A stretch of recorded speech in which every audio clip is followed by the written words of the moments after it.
I've compiled a list of money mistakes that myself, my family, and my friends have all made in their 20s that I want to help you avoid. As someone who went into an insane amount of debt at the age of 20 and even bought a lemon at the age of 19, today I'd like to talk about the common money mistakes that people in their 20s make all the time. With the first one being buying a car that they can't afford. Every financial advisor, YouTuber, or 50-year-old will tell you that your monthly car cost should be anywhere from 10 to 20%. And me personally, I think they should be total of under 15%. When you're in your 20s, you're gonna wanna buy that brand new Benz or that brand new 4Runner, but I'm telling you, it's not worth it. Now, obviously, if you make enough money for the car and the maintenance, all that stuff, and it still comes out to under 15%, I say go for it, Mr. Crypto Man. But for the majority of Americans, especially 20-year-olds, whose average income is around $41,000 a year, they simply cannot afford this. And if you're like, but Justin, I need this brand new car to impress girls so I can go on dates with them and all this stuff, blah, blah, blah, blah, blah. I promise you that they do not care. It only takes a few months of having a nice car to realize that all the people that really care about you having a nice car are men. So instead of focusing on all the nice features, a brand new car, anything like that, focus on the basics. Make sure it's clean inside,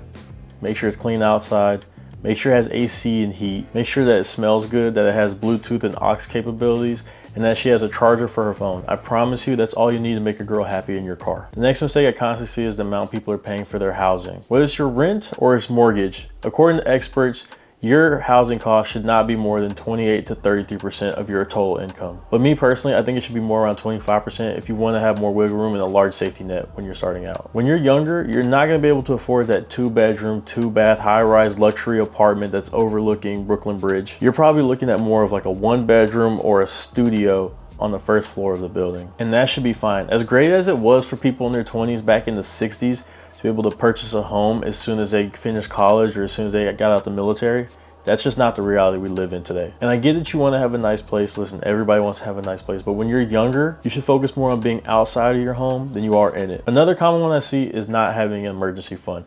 Now, I know this may take a while, but you should have roughly 3 to 6 months of expenses saved up and put away for any unforeseen expenses like medical bills, car issues, or anything like that. You also need it in the terrible case where you lose your job, which is very common nowadays. It also helps give you a piece of that freedom if you really hate a job. You know you can leave and you have 3 to 6 months to fall back on to find a new job. So it just gives you a little bit more leverage when it comes to the workplace. Obviously, pay off your high interest debt first, but you should always keep some savings on you at all times because you never know what's going to happen tomorrow. And with this, another one I see all the time is impulsive purchases. This can be anything from food to clothing to video games to weird gadgets on TikTok. We've all experienced the time where we go to the store and we see a shirt that we really like or some shoes that we really like and it says 33% off. So we're like, oh, we got to buy it. But then 3 months later, we look in our closet and we haven't even worn it. We kind of forgot it existed and it's collecting dust. That was an impulsive decision. When you're out shopping, you should try your hardest not to use the 5 senses on such short notice when it comes to purchases. If you go into a store and you knew you needed a new pair of shoes and that was your goal and you go in, you come out with a new pair of shoes, that's fine. But going into a store with no clear direction and just wandering around is going to lead you astray and it's going to lead to impulsive purchases that you're going to regret in the future. And this is a habit that's only going to compound worse as you get older. As you do it, your wife is going to start noticing that you do it and she's going to start doing it. And then your kids are going to notice that you both do it and they're going to do it and it's going to go to your grandkids. It's basically just creating a cycle that you don't want to happen. And kind of something in the same boat is avoiding hype at all costs. Louis Vuitton, Gucci, Goyard, Coach, Burberry.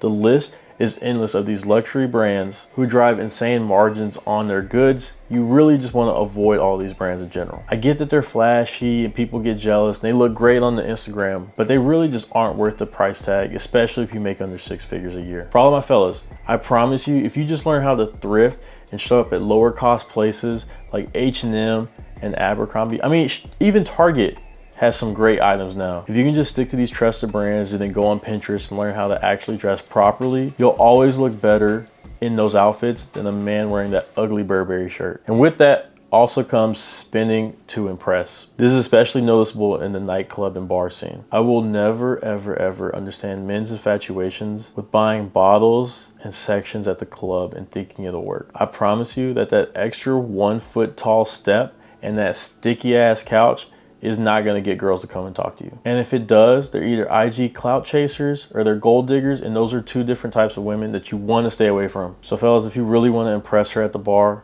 literally just go up and talk to her and offer to buy her a drink. I promise you, a $15 drink in a good conversation will go a lot further than a $1,500 bill for some 30 section and 2 cheap ass bottles of Bel Air. And another thing I see happen far too often is loaning out money to people that you shouldn't be loaning out money to. If it's someone you can trust and they have a job and you see them on a regular basis and you know that you can trust them and you can give them $100 right now and they'll give you it back in like 2 weeks, fine, go for it. But if someone's asking for money multiple times and they still haven't paid you back for the first time you loaned them money, cut them off. Look them dead in the face and tell them, as someone who loaned out $1,500 to her ex to help her pay for school, I know. Do not send people money unless you 100% believe that they will send it back to you. But these are just a few of the money mistakes I see people make all the time in their 20s, especially young men. If you guys enjoyed this video, I ask you guys like, subscribe, leave a comment down below of what's the worst purchase you've ever made, and hit that notification bell so you can know when my next upload is as soon as it drops. I'll see y'all in the next one.